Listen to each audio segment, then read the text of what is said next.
Subscribe करें और bell दबाएं ताकि कोई खबर रह न जाए।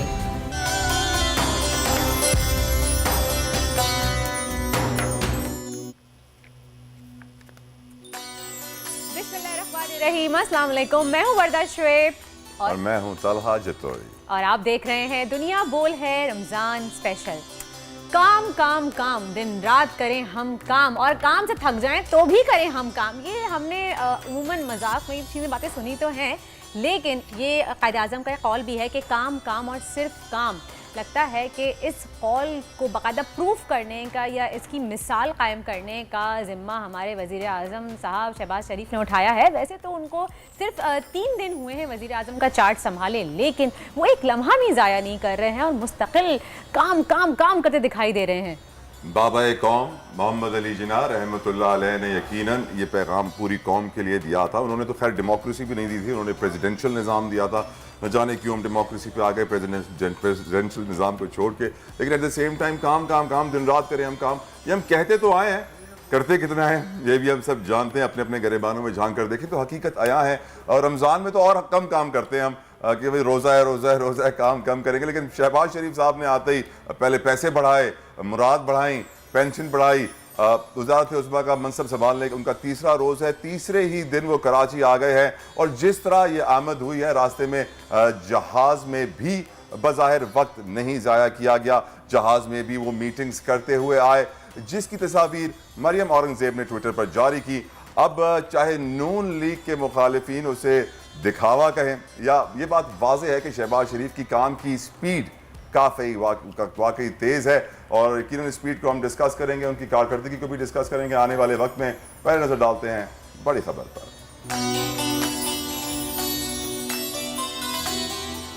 हुकूमत की तब्दीली के बाद बहुत कुछ बदल गया। वज़ीर आला सिंध खुद वज़ीर आज़म के इस्तकबाल को पहुंच गए।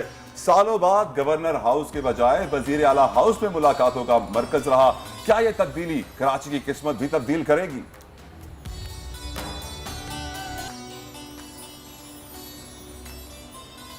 लोटा क्यों कहा, पीटीआई के मुनहरिफ अरकान ने शहरी को पीट डाला। वाक़े के बाद सोशल मीडिया पर तूफान बरपा है।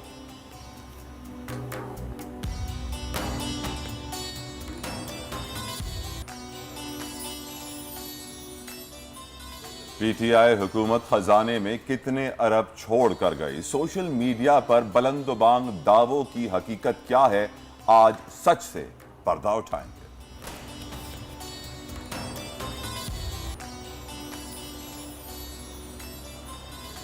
और जिसे अल्लाह रखे उसे कौन चखे। अमेरिका में एयर बलून सेकंडों में आसमान से जमीन पर आ गिरा, लेकिन मुसाफिर महफूज रहे। वीडियो सोशल मीडिया पर वायरल है।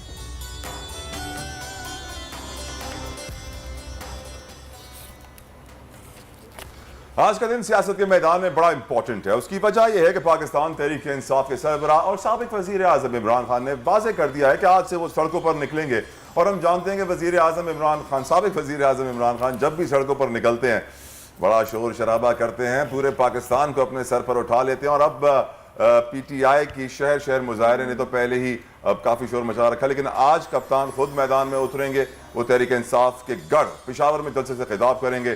दूसरी जानिब वज़ीर आज़म शहबाज शरीफ कराची में हैं और ये दौरा इस हवाले से बड़ा इंपॉर्टेंट है क्योंकि काफ़ी अरसे बाद वज़ीर आज़म के तमाम इजलास गवर्नर हाउस के बजाय वज़ीर आला हाउस में हो रहे हैं।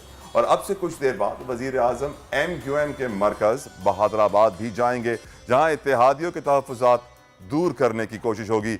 इस सारी सूरत हाल पर हम आज बात करेंगे। यकीनन काफ़ी अपडेटिंग सूरत हाल है, काफ़ी अमजद कायम खानी हमारे साथ मौजूद है, हमारे नुमाइंदे। जी अमजद, बताइए क्या बताएंगे आप?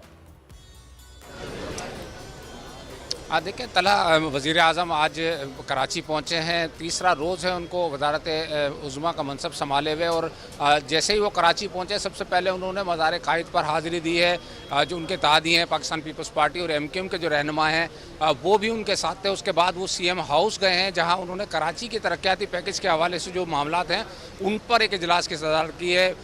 MQM के रहनुमा माफ़ कीजिएगा खालिद मकबूल सिद्दीकी, वज़ीर आला सिंध कायम अली शाह, मुराद अली शाह और जो दीगर रहनुमा थे वो सीएम हाउस में मौजूद थे। अब से कुछ देर बाद वज़ीर आज़म शहबाज शरीफ बहादराबाद में एमक्यूएम के मरकज़ का दौरा करेंगे। एमक्यूएम के मरकज़ पर उनकी क्या बातचीत होगी, रुकन कौमी असम्बली सलाउद्दीन हमारे साथ हैं, सलाउद्दीन से जानने की कोशिश करते हैं। सलाउद्दीन साहब फरमाइएगा, वज़ीर आज़म आ रहे हैं 1 महीने 5 दिन में, ये दूसरे वज़ीर आज़म हैं जो बहादराबाद आएंगे, क्या तवक्कुआत हैं शहबाज शरीफ से? मैं समझता हूँ कि सबसे पहले कराची में एमक्यूएम के इस हेड ऑफिस की जो अहमियत है इसका आप अंदाज़ा कर लें कि इस वक्त जो पूरे पाकिस्तान में जो सियासी तब्दीली आई हैं, इस 1 महीने में दूसरे ये वज़ीर आज़म हैं। एक साबका वज़ीर आज़म वो भी आए थे अपनी सियासी मदद के लिए इस ऑफिस पे, और अब एक जो 3 रोज़ पहले नए वज़ीर आज़म मुंतखब हुए हैं वो भी इस ऑफिस पर आ रहे हैं, और यहाँ हमारे जो राब्ता कमेटी है उनसे मीटिंग करेंगे। यकीनन ये मुलाकात, एक तो पहले बाद में कि कहूँ कि इस बात से हमें बड़ी खुशी हुई कि उन्होंने वज़ीर आज़म का हल्फ उठाने के बाद ही तीसरे रोज़ ही उन्होंने फ़ैसला किया कि कराची का दौरा करें, ना सिर्फ कराची का दौरा करें बल्कि यहाँ की जो सबसे बड़ी सियासी जमात है जिसका मैंडेट कराची का, जिसके पास हमेशा रहा है और आज भी हम इसका दावा करते हैं कि उसके ऑफिस का ना सिर्फ विज़िट करें, और उनसे तवक्का है कि चूँकि इस वक्त मसाइल तो हैं बहुत ज़्यादा, और इस वक्त मैं समझ सबसे पहले तो हमें ये देखना है कि जो एक सियासी बेचैनी जो पैदा कर रखी है मुल्क में उसका ख़ात्मा होना चाहिए। जो माशी हालात हैं इस वक्त बहुत इंतहाई हद तक मुआशी हालात जो साबका हुकूमत छोड़ के जा रही है इनके लिए, वो मैं समझता हूँ कि एमक्यूएम का एक कारकुन होने के नाते से, और एमक्यूएम का एक माजी में भी रहा हूँ एमएनए या दूसरी ओहदों पे, और अभी भी मुंतखब नुमाइंदा हूँ, मैं समझता हूँ कि हमें दिलचस्पी नहीं है कि हम वजारतें लें या गवर्नरशिप लें। राइट, हमारे नुमाइंदे में अपडेट है, उनके साथ एमक्यूएम के सीनियर रहनुमाई मौजूद थे और उनके बड़े पुरुमीद नज़र आ रहे थे और बड़े खुश थे कि इतने कम वक्त में दूसरे वज़ीर आज़म पाकिस्तान तशरीफ़ ला रहे हैं एमक्यूएम के मरकज़ बहादराबाद में। वर्दा, लेकिन मुझे जिस बात में बड़ी तशवीश है कि मैंने जब 16 निकाती वो एजेंडा पढ़ा जिसके ऊपर एमक्यूएम और पीपल्स पार्टी ने इश्तराक किया था और इत्तेहादियों ने इश्तराक किया था कि आप हमें वोट देंगे, वोट ऑफ नो कॉन्फिडेंस में भी और प्राइम मिनिस्टर के लिए भी, तो उसमें बड़ी बुनियादी बातें थी, हमने डिस्कस भी की थी शो में। कराची में ट्रांसपोर्ट देंगे, हैदराबाद में यूनिवर्सिटी बनाएंगे, टंडो मोहम्मद खान में अस्पताल बनाएंगे, कोटा सिस्टम सही करेंगे। सैडली एमक्यूएम ने अगर पाकिस्तान, खासतौर पे कराची के हालात बेहतर करने होते तो वो कर चुके होते। क्या कहेंगे आप इसके ऊपर? दुआ ही कर सकते हैं तलहा कि मैं चाह रही थी कि अगर हम किसी से बात कर सके तो मुझे पता चले कि सबसे ज़्यादा जो निगलेक्ट किया जाता है, अगर हम बात करें तो सबसे ज़्यादा सिंध ही निगलेक्ट होता है, स्पेशली कराची टूटी हुई सड़कें, बिजली का रोना, गैस का रोना, टूटी हुई सड़कें, पानी का निकास का इंतजाम नहीं, पीने को साफ़ पानी नहीं होता, तो ये सबसे ज़्यादा प्रॉब्लम हमें सामना करना पड़ता है इन चीज़ों का। लेकिन अफसोस के साथ ये सब दावे तो बहुत ज़्यादा करते हैं, तमाम पार्टीज दावे करती हैं कि हम करेंगे, हम काम करेंगे, हम कराची में काम करेंगे, लेकिन हमें जो दिखता है कि वो नज़र नहीं आता कुछ। 2 करोड़ के ज़ायद आबादी है कराची शहर की, दुनिया के कई मुल्कों से बड़ा है कराची। कराची पाकिस्तान का वाहिद मेट्रोपॉलिटन सिटी है। एक दौर था जब इसे तिजारती दारुल खिलाफा कहा जाता था, फाइनेंशियल हब है। आपकी तमाम तर financial economy, financial markets, financial hubs, financial head offices Karachi में पाए जाते हैं। सी पोर्ट आपका कराची में है। कराची की जो स्टॉक मार्केट जो है पाकिस्तान स्टॉक एक्सचेंज का, वो भी हेड ऑफिस है। लेकिन अफसोस के साथ कराची को उसका ड्यू शेयर किसी पार्टी ने आज तक नहीं दिया। सबसे ज्यादा टैक्स भी कराची शहर से ही दिया जाता है। 60% आपका रेवेन्यू जो जनरेट होता है पाकिस्तान का वो कराची से होता है। बट सैडली बड़े अफसोस की बात है कराची में ना सड़कें हैं। अगर आप कराची को कंपेयर करें लाहौर से, इस्लामाबाद से, पेशावर से, तो आपको मालूम पड़ेगा पेशावर भी कराची से आगे निकल चुका है, वहां पर बड़ी डेवलपमेंट हो गई है। समी इब्राहिम साहब हमारे साथ मौजूद हैं, सीनियर सहाफी, सीनियर तज्जियाकार। समी साहब, बड़े अरसे बाद आपके साथ बात हो रही है, यकीनन बड़ी खुशी भी हो रही है मुझे इस बात पे। ये बताइए कराची का मुस्तकबिल आप कैसा देख रहे हैं? क्या हमारी तकदीर बदलेगी कराची वालों की, कराची शहर की? इस वक्त तो पूरा पाकिस्तान अपनी किस्मत को बदलने की कोशिश कर रहा है और लोग बाहर निकल रहे हैं पिछले कुछ दिनों से कि जनाब हमें ये गुलामी नहीं चाहिए, हमें आज़ादी चाहिए, आज़ाद खारजा पॉलिसी चाहिए। और इसलिए पूरे पाकिस्तान में आपको पता है कि एहतजाज का सिलसिला है। इस वक्त मैं पेशावर में हूँ और उस जलसा के सामने खड़ा हूँ साला, जहाँ पर अभी रात को इमरान खान ने आना है और अभी झंडे लगाए जा रहे हैं। यहाँ पे लोग इकट्ठा होना शुरू हो गए हैं। जाहिर है अफ्तारी के बाद ज्यादा लोग आएंगे, लेकिन अभी से जो हमें शहर आ रही है उस पर जोश है, नौजवान है और बहुत एक बड़ी तादाद तवक्को की जा रही है कि इस जलसे में आएगी। राइट वैसे जो पिछला जलसा था समीर साहब, यकीनन आपने उसको भी कवर किया था। आप हर जलसे के ऊपर नजर रखते हैं, तो पिछले जलसे के ऊपर पीटीआई के दावे ये थे कि हमने रिकॉर्ड कायम कर दिया है, इतने लोग आज तक कभी नहीं आए थे। डू यू थिंक कि आज उससे बड़ा होने जा रहा है या उससे कुछ कम होगा समीर साहब? नहीं, मुझे लगता है कि लोग जो है ना जलसे में इन्वॉल्व हैं। देखिए, मैं नंबर गेम में नहीं जाता, वो तो जब जलसा होगा फिर पता चलेगा। लेकिन ये बात हमने महसूस की है कि लोग चार्ज हो गए हैं, लोग इन्वॉल्व हैं। Yes. और लोग जो खान साहब की जो बात है उसको सुन रहे हैं और यहाँ पर वो अपना हिस्सा डालने के लिए आ रहे हैं। मेरी जिससे भी बात हुई है उन सब ने ये कहा है जी कि जो खान साहब ने कहा है वो हकीकत है और हम यहाँ पर इसलिए आ रहे हैं या कहते हैं कि अगर कानून और आइन की आपने इस पर बालादस्ती करनी है, एक इंडिपेंडेंट आपने खारजा पॉलिसी रखनी है, तो फिर किस तरह आप एक ऐसा शख्स जो कन्विक्ट हो उसको सफारती पासपोर्ट दे सकते हैं? किस तरह आप प्रोटोकॉल दे सकते हैं जिसके ऊपर अरबों रुपए की करप्शन के चार्जेस हों? जब तक फैसला नहीं होगा तब तक अगर आप किसी ऐसे शख्स को इक़्तिदार में बिठाएंगे तो वो तो अपने केसेस पर इन्फ्लुएंस करेगा, वो तो बरी हो जाएगा, पूरे निजाम को हॉस्टेज बना लेगा। तो ये जो सिस्टम इस वक्त चल रहा है या जो बनाया गया है, ये कोई आइन और कानून की बात नहीं है। अगर कोई ये क्लेम करता है कि ये आइन और कानून है तो पाकिस्तान के लोग उसे रिजेक्ट करते हैं, पाकिस्तान के लोग उसे मुस्तरद करते हैं। ये सेंटिमेंट है, हर तरफ जो लोग आ रहे हैं, बच्चे, बड़े, बूढ़े, जो भी इस पे आ रहा है इस कारवान में, वो यही डिमांड कर रहा है कि आज़ाद खारजा पॉलिसी, हम गुलामी ख़त्म करना चाहते हैं, हम अपने फ़ैसले खुद करेंगे, हमें इम्पोर्टेड गवर्नमेंट नामंजूर है।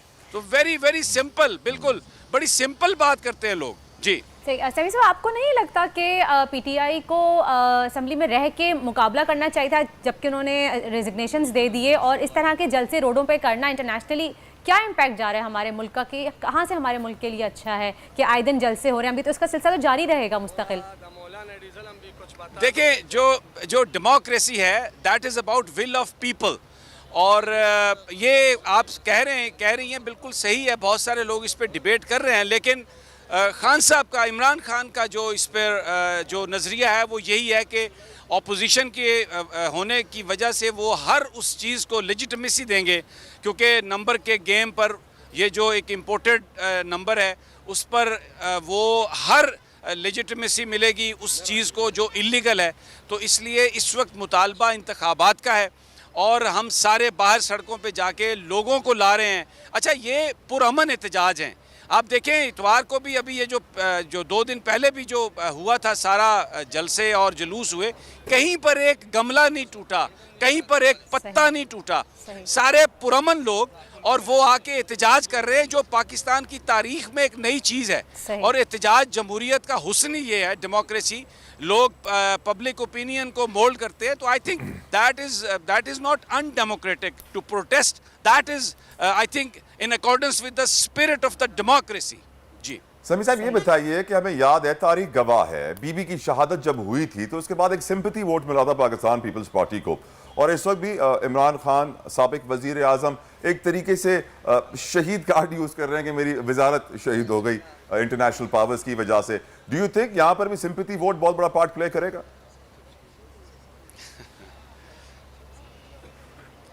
नहीं, ये मैं आपको बताऊं, ये कोई सिंपैथी वोट नहीं है। यहाँ पर लोग कोई तरस खा के या हमदर्दी के लिए नहीं आए। एवरीवन सेज कि हम यहाँ अपने हक के लिए आए हैं। फैमिलीज़, मैं पिंडी इस्लामाबाद में जो मैंने देखा, ख़वातीन, बच्चे, और वो जो फैमिलीज़ थी वो कह रही थी कि हम अपने हक के लिए निकले हैं। ये कोई सिंपैथी का वोट नहीं है, ये लोग अपनी आज़ादी के लिए निकले हैं। और वेरी इंटरेस्टिंग, जहाँ पर मैं ये खड़ा हूँ इस वक्त पेशावर में, ये एक तरफ कबूतर चौक है और दूसरी तरफ मोटरवे चौक है। अब कबूतर चौक जो है उसके सामने बिल्कुल मौलाना फजलुर रहमान साहब का एक मदरसा है, और जहाँ पर वो उनके बच्चे भी हैं, और उनके सामने बिल्कुल जलसागाह है। लेकिन मैं यहाँ पर लोगों को इश्तियाल में नहीं देखता, लोग गुस्से में नहीं हैं, एक टॉलरेंस है, अपने राइट के लिए आए हुए हैं। वो नारे लगाते हैं उधर देख के diesel diesel diesel, but nobody is violent. कोई बंदा कोई पत्थर नहीं फेंक रहा, कोई बंदा किसी को गाली नहीं दे रहा। ये सारे के सारे ये कह रहे हैं कि हम ताकतवर लोगों को, उन तबकों को जो नजर नहीं आ रहा है, ये पैगाम देने के लिए आए हैं कि पाकिस्तान अब आजाद होगा। ये जो रात की तारीकी में जो फैसले होते हैं, इन फैसलों को हम कबूल नहीं करते। बिल्कुल सही। और ये आप सुन रहे हैं कि ये लोगों को एक पैगाम के बड़े गुज़िश्ता रोज जज्बात एक हैं, होटल की लोगों लॉबी के- में एक जी। खाना खाने के दौरान, एक दावत के दौरान भी मिला था। नूर आलम खान की ग्रल हुई भी है सोशल मीडिया पे, कुछ हाथापाई भी हुई है, तल्ख कलामी भी हुई है, तू मैं भी हुई है। बोल बस में आपको वीडियो दिखाते हैं, मैं समी इब्राहिम साहब से उस पर कमेंट भी लेंगे। वीडियो देखिए।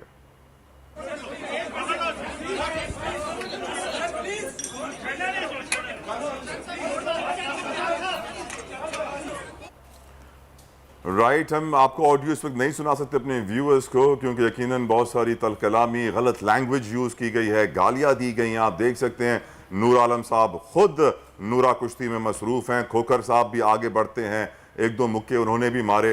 यकीनन इन सियासतदानों को सोचना चाहिए। समी इब्राहिम साहब, ये जो वीडियो इस वक्त वायरल है सोशल मीडिया पे, आपके पास इस्लामाबाद से तकरीबन हर खबर आती है और डिटेल से इन डेप्थ आती है, आपके पास क्या अपडेट है sir? Who started the fight, किसकी वजह से झगड़ा शुरू हुआ? और यकीनन मुनहरिफ अरकान को ये सिलसिला क्या मजीद देखना पड़ेगा? लोग इसी तरह इनको कन्फ्रंट करते रहेंगे और बोलते रहेंगे कि तुमने अपना ज़मीर बेचा? देखिए, झगड़ा जो बात है उसका जवाब आप बात से देते हैं। Exactly. अगर किसी ने कोई किसी को लोटा कहा तो वो आगे से कह सकता है भाई मैं लोटा नहीं हूँ, आपको गलतफहमी हुई है, या वो कह सकता है कि आप पपेट हो। लेकिन मारना एक बुजुर्ग आदमी को, जी हाँ, ये किसने शुरू किया? ये शुरू नूर आलम ने किया। ये अब आप देखें, ये सेनेटर जो हैं मुस्तफ़ा खोखर, उन्होंने, और देखिए मुझे बड़ी हैरत है, वहाँ पर नदीम अफजल चंद थे, फैसल करीम कुंडी थे, हमारे जंग के MNA शेख वकास अकरम थे। तो ये जो मारपीट हुई ये तो उन्होंने ही शुरू की। और फिर मारने पीटने के बाद, अब क्योंकि हुकूमत इत्तेहादियों की है, अब पुराना पाकिस्तान है, तो उसमें उन्होंने पर्चा भी उसी बूढ़े शख्स पर करवाया। तस्वीर हमने आप रात भी दिखाई कि वो पुलिस आके उनको सलामी दे रही है। मुझे ये बताइए कि कोई गरीब आदमी जो है वो ये रात को 12 बजे, कभी आप अपने लिए मुझे सुप्रीम कोर्ट खुलवा के दिखा दें, मैं आपका सारी जिंदगी गुलाम रहूंगा तलाजतोई। तो ये जो सब कुछ हो रहा है, लोगों ने इसको देख लिया है। खान ने एक्सपोज कर दी है जो मुनाफिकतें हैं यहाँ पर इस सिस्टम की, सबको। ये देखिए, सुन रहे हैं आप, लोग कह रहे हैं सबको नंगा कर दिया है। अब ये बयानों से, धमकी अमेज बयानों से ये पर्दा नहीं डाल सकते। People are on the street और ये बढ़ेगा। तलहा मैं आपको बता रहा हूँ, जो मैं यहाँ पर देख रहा हूँ, ये जज्बा लोगों का, ये गुस्सा लोगों का बढ़ेगा। एक ही हल है, इंतखाबात, फेयर इंतखाबात। अगर वो नहीं हुए, ज़बरदस्ती किसी ने अपनी विल मुसल्लत की, तो फिर ये सोसाइटी में डिवीजन है। और हमारे वो तबके जो अवाम की हमायत और ताकत से ही ताकतवर होते हैं, वो उनको नुकसान हो सकता है, खुदा न खास्ता उनको मायूसी हो सकती है। So this is a very very serious battle going on the streets of Pakistan. ये जो एक जंग है नज़रिए की, और वो नज़रिया ये है कि हमें आज़ादी चाहिए, हमें आज़ादी चाहिए। और ये आप देख लें, ये लोगों का नारा है, ये लोगों का नारा है। बहुत शुक्रिया समी इब्राहिम साहब सैड। और हम ये जम्मे गफीर लोगों का देख सकते हैं, जज्बात पेशावर के लोग सुन सकते हैं। और यकीनन आपने सही कहा, किसी आम आदमी के लिए रात को अदालत क्यों नहीं खुलती? अगर खुल जाए तो हम भी बोलेंगे यार हमें फख्र हो अपनी अदालतों पर कि बड़ा अच्छा उन्होंने इंसाफ किया। लेकिन सैडली आम आदमी के लिए इंसाफ 25-30 साल से कम में नहीं आएगा। लेकिन अरबाब इख्तिदार के लिए रात के 12 बजे अदालत खुल जाएगी।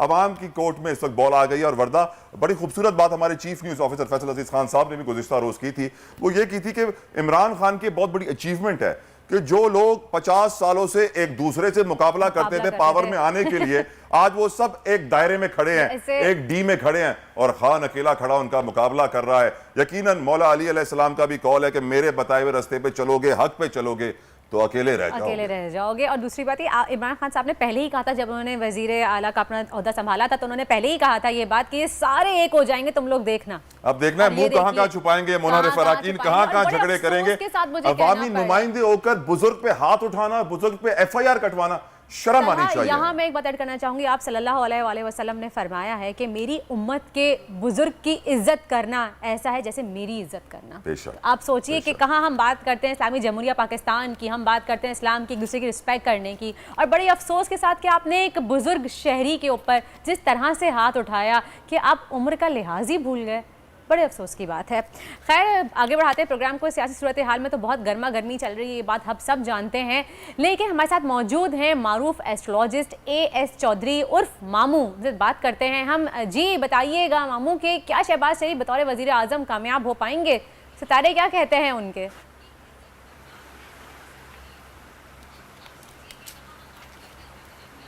हेलो, आपको आवाज आ रही है?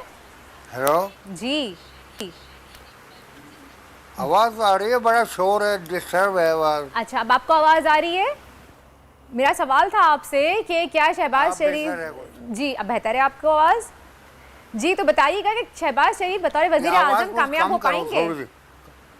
अच्छा, लगता है कुछ टेक्निकल इश्यूज हैं, शोर की आवाज बहुत ज्यादा आ रही है। जी, अब आ रही आपकी है आपको आवाज आवाज? बाउंस हो रही है। आवाज आ रही है? सितारे चलो उनके जी। गर्दिश में है, शायद इसीलिए उनको आवाज नहीं आ रही। शायद हो सकता है, नहीं टेक्निकल कुछ इशू था। लेकिन आप बताइए, आपको क्या कहते हैं? मैंने तलहा, मैं सितारों का आपसे जिक्र कर दिया, पूछूंगी सितारों पे का मेरा जिक्र। कोई यकीन नहीं है वैसे। इसलिए आप बताइए सितारों के बारे आप क्या कहते हैं?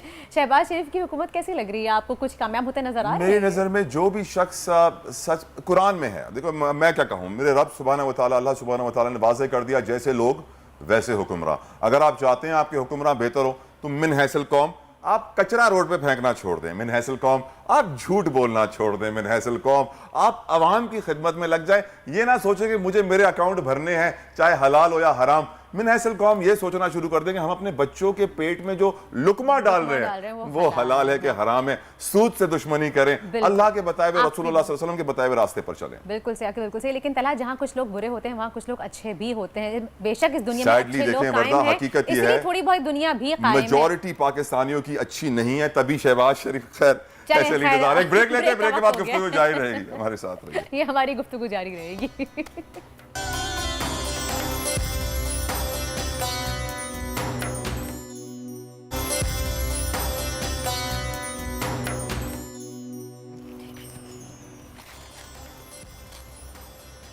Welcome back after the break. आप देख रहे हैं दुनिया बोल है रमज़ान स्पेशल। ब्रेक पे जाने से पहले हमारे मारूफ एस्ट्रोलॉजिस्ट मामू हमारे साथ लाइन पे मौजूद थे, दोबारा से वो हमारे साथ हैं, उनसे बात करते हैं। जी मामू, आप बताइएगा कि क्या शहबाज शरीफ बतौर वज़ीर आज़म कामयाब हो पाएंगे? उनके सितारे क्या कहते हैं? जी मैं दोबारा सवाल रिपीट कर रही हूँ आपसे कि अभी जो वज़ीर आज़म शहबाज शरीफ साहब आए हैं, उनके सितारे क्या कहते हैं कि बतौर वज़ीर आज़म वो कैसे परफॉर्म करेंगे? यानी कि मतलब 13 पार्टियां और सब एक साथ अपने पे तहफ़्फ़ुज़ात रख रही हैं, तो ये कब तक हुकूमत हमारी अच्छी चलेगी? उनके सितारे क्या कहते हैं?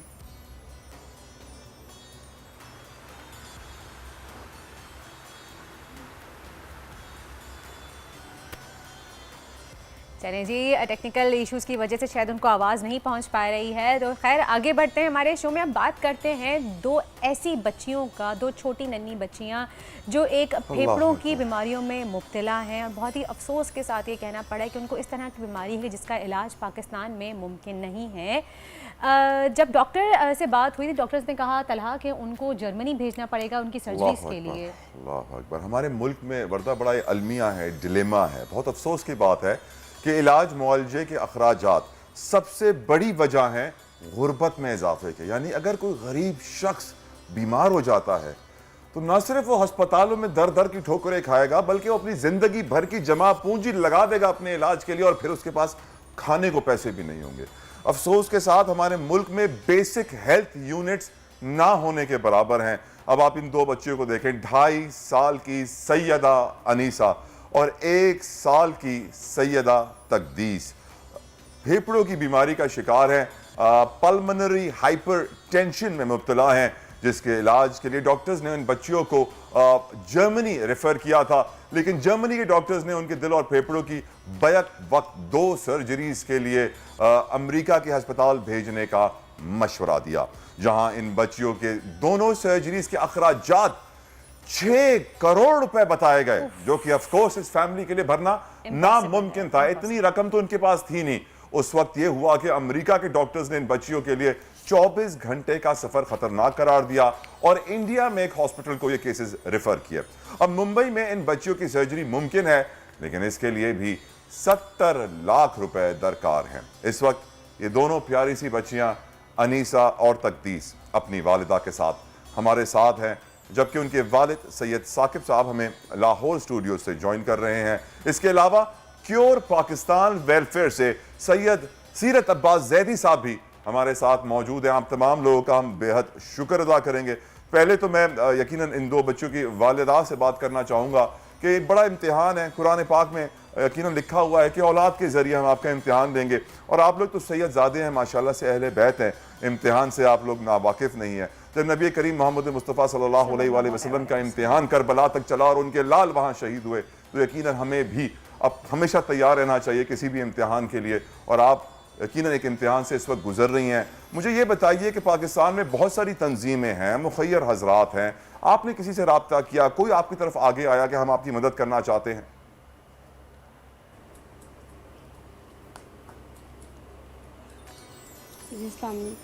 वालेकुम अस्सलाम। वालेकुम अस्सलाम। जी मेरी बहन, आपने कभी किसी से मदद मांगी, कोई आया आपकी मदद करने? करने की कोशिश की है।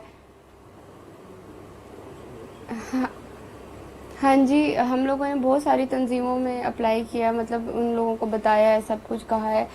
बहुत सारे ऐसे लोग हैं जिन्होंने किया, लेकिन बहुत सारे ऐसे हैं जिन्होंने नहीं की। लेकिन अब बिल्कुल हम लोग ज़ेरबार हो चुके हैं, तो इस वजह से अब हम लोगों के पास यही रास्ता था कि सोशल मीडिया के थ्रू हम अपना पैगाम आगे तक पहुंचाएं, ताकि वज़ीर आज़म और जो है ना हमारे वज़ीर हेल्थ तक ये बात पहुंचे, हमारे बच्चों का इलाज हो सके वहाँ पे जहाँ पे भी होना है, चाहे पाकिस्तान में है चाहे पाकिस्तान से बाहर है। अल्लाह ताला अपने भी पाकिस्तान के बच्चों को सेहत दे। आमीन सुम्मा आमीन। मेरी बहन, मुझे ये बताइए, डॉक्टर्स ने क्या कहा है कि अगर सर्जरी हो जाती है तो कितने % उन्होंने कहा है कि कामयाबी की तरफ चांसेस हैं? डॉक्टर का क्या कहना है इनकी बीमारी के बारे में?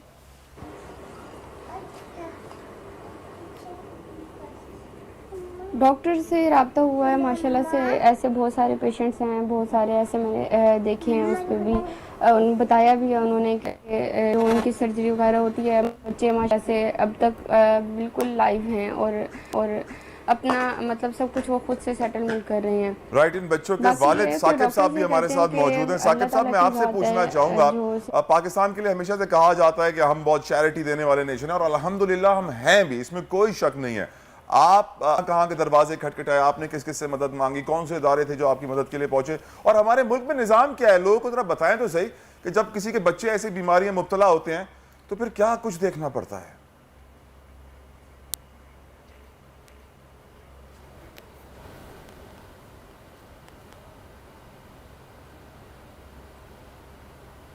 जी, उनको आवाज़ आ रही है? साकिब, मैं आप सैयद साकिब साहब, मैं आपसे पूछ रहा हूं कि आपने कैसा वक्त देखा, जरा बताएंगे अपनी रूदाद? जी मैं सर पिछले 2.5 साल से ये जंग जो है वो लड़ रहा हूँ अपनी दोनों बेटियों की। और मेरी जो बड़ी बेटी हैं सैयदा इंसिया अली जैदी, इनको 9 जून 2019 को जो है ये बीमारी जो है वो डायग्नोज हुई थी, और उसके बाद से मेरी बेटी पार्शली ऑक्सीजन के ऊपर रहती हैं। इवन के इस वक्त भी हमारे सिलेंडर और ऑक्सीजन मशीन जो है वो अवेलेबल है कि जिस वक्त भी मेरे बच्चों की तबीयत ख़राब होती है तो हमें फ़ौरी तौर पर उन्हें ऑक्सीजन पे कन्वर्ट कर देते हैं। और उस दौरान मेरे बच्चों के हाथ पांव मुड़ जाते हैं, रंग नीला हो जाता है, बिल्कुल मतलब वो मुंह से मुझे सांस देना पड़ता है। अगर मैं घर नहीं हूँ तो बेगम जो है वो ये काम कर रही होती हैं, और मुझे मतलब मैं बता नहीं सकता कि वो कितनी अजियतनाक कंडीशन होती है कि आपका बच्चा आपके सामने मौजूद है और वो बिल्कुल नीला हो जाए, वो हाथ पांव मुड़ जाएं, और उस दौरान आप उनको ऑक्सीजन मुंह से देंगे, और जब वो स्टेबल होंगी तो हम उनको कन्वर्ट करेंगे मशीन के ऊपर। तो ये बज़ाहिर तो 1 से 1.5 मिनट की बात होती है, लेकिन इस 1.5 से 1 मिनट में अल्लाह ना करे अगर मेरे बच्चों की सांस ही जो है वो रुक जाती है तो मैं क्या कर पाऊँगा। और हम अस्पताल जाते हैं तो वो यही कहते हैं कि पाकिस्तान में, क्योंकि ये प्राइमरी इनकी जो है वो स्टेज है, तो पाकिस्तान में प्राइमरी का इलाज नहीं है। हमें जर्मनी रेफ़र किया गया, जर्मनी से हम अमेरिका रेफ़र हुए, और अमेरिका से फिर हमें जो है वो रेफ़र किया गया मुंबई के हॉस्पिटल में, जहाँ पर पाकिस्तानी खर्चा तकरीबन 71 लाख रुपए बताया गया, जहाँ पर हमारी जो सर्जरी है दोनों बच्चों की वो एक्सेप्ट कर ली गई। मेरी वहाँ पर जो डॉक्टर प्रशांत बोबाटे हैं जिनसे ये डिस्कशन हुई, इनकी मेडिकल सेक्रेटरी थी डॉक्टर साबिन यादव, जिन्होंने इस केस को टेकअप किया और सारा उन्होंने मेरे से ये डाटा मेरे बच्चों का जो है वो मंगवाया और पूरी उन्होंने डिटेल ली और उसमें हमें ये कहा गया कि जी आप मेडिकल राइट सैयद साकिब साहब, मैं आपको रोकूंगा यहाँ पे, कतला कलामी की माजरत, और आपका इंशाल्लाह मसला भी हल करेंगे। हमारे साथ एक बड़े प्यारे इंसान भी मौजूद हैं, क्योर पाकिस्तान वेलफेयर। तो इनके वालिद साहब से पूछना चाहिए सैयद साकिब साहब से कि ये बच्चियों की बीमारी कब से है, इनको बचपन से ये बीमारी है या बाद में बड़े होकर पता चली कि ये वो इस बीमारी में मुब्तला हैं? जी साकिब साहब। जी जो मेरी बड़ी बेटी हैं इंसिया अली जैदी, उनको जब ये 8 महीने की थी तो उस वक्त इनको डायग्नोज हुई थी ये बीमारी और इसी तरीके से जो मेरी छोटी बेटी हैं जब वो 5 माह की थी तो उनको उस वक्त ये बीमारी डायग्नोज हुई थी। इवन के जो हमारे डॉक्टर हैं, हमने कराची के एक प्राइवेट इंस्टीट्यूट में भी बच्चों का इलाज करवाया तो वहाँ पर इनका एक जेनेटिक टेस्ट जो है वो अमेरिकन लैब भेजा गया बाकायदा तौर पर और वो टेस्ट जो है वो नेगेटिव आया, यानी कि ये जेनेटिक डिजीज़ नहीं थी। तो वो ये कहते हैं कि अल्लाह की तरफ से एक आजमाइश है, तो आप बस अल्लाह आपको इस आजमाइश में सुरखरू करे। साकिब साहब हमारे साथ मौजूद हैं इस वक्त सैयद सीरत अब्बास जैदी साहब, आपका ताल्लुक क्योर पाकिस्तान से है। सीरत साहब बहुत बहुत शुक्रिया, आपने अपना कीमती वक्त हमें दिया। ये बताइए कि आप क्या इस बच्ची के लिए कोई ऐलान करना चाहेंगे, कुछ इमदाद करना चाहेंगे, और हमें क्योर पाकिस्तान के बारे में भी बताइए। जी बिस्मिल्लाहिर्रहमानिर्रहीम, बहुत बहुत शुक्रिया, आपने मुझे इस नेकी में शामिल किया और इस पाक महीने में आपने मुझे इस नेकी की जो है वो उसमें शामिल किया, कंट्रीब्यूट किया। क्योर पाकिस्तान जो है वो बेसिकली एक ओवरसीज पाकिस्तानियों का एक इदारा है जो 2015 में इस्टेब्लिश किया गया मेलबर्न ऑस्ट्रेलिया में, और वैसे तो मैं इसका फाउंडर हूँ, लेकिन इसको यहाँ के ओवरसीज पाकिस्तानी ने मिल के जो है हम अपनी पॉकेट से, अपनी इनकम से, अपने जरिया माश से जो है पाकिस्तान में जो यतीम तबका है, जिसमें उनकी किफ़ालत के प्रोग्राम से, जिसमें उनकी एजुकेशन है, मेडिकल है, उनकी जो डे टू डे जो एक्सपेंसेस है उनको हम मीट करते हैं। तो क्योर पाकिस्तान उन यतीमों के लिए तश्कील दी गई थी जो पाकिस्तान में सबसे ज़्यादा नज़रअंदाज किया जाता है जो तबका। तो उसके अलावा हम लोग और बहुत से काम कर रहे होते हैं, जिसमें रमज़ान मुबारक के हवाले से रोड साइड अफ्तार है या राशन प्रोग्राम्स हैं, पूरे साल ये काम चलते रहते हैं। लेकिन अभी मैं जो केस आप मुझे बता रहे हैं मैं इस पर आऊँगा, सीधा फोकस करूँगा। अगर बात अपनी करने से पहले मैं ये कहना चाहूँगा कि ओवरसीज़ में या महज़्ज़ब माशरों के अंदर जो वेस्टर्न सोसाइटीज़ हैं, ये जितनी भी जिम्मेदारियाँ हैं ये रियासत की होती है कि रियासत जो है इन कॉस्ट को कवर करे, एक्सपेंसेस को कवर करे। ऐसे मेडिकल सिस्टम यहाँ पे हैं और ऐसे रिलीफ पैकेजेस दिए जाते हैं यहाँ के लोगों को कि जो लोग टैक्स भर रहे हैं, जो लोग यहाँ पे रह रहे हैं, उनको इज्जत नफ्स के साथ उनका इलाज हो सके। मैं बहुत ही बहैसियत एक ओवरसीज पाकिस्तानी, मेरा भी एक कंट्रीब्यूशन है पाकिस्तान की तरक्की में, क्योंकि जो हम पाकिस्तान के लिए करते हैं उसमें हमारा भी कहीं ना कहीं साहब वक्त कम है, मुकाबला सख्त है सर।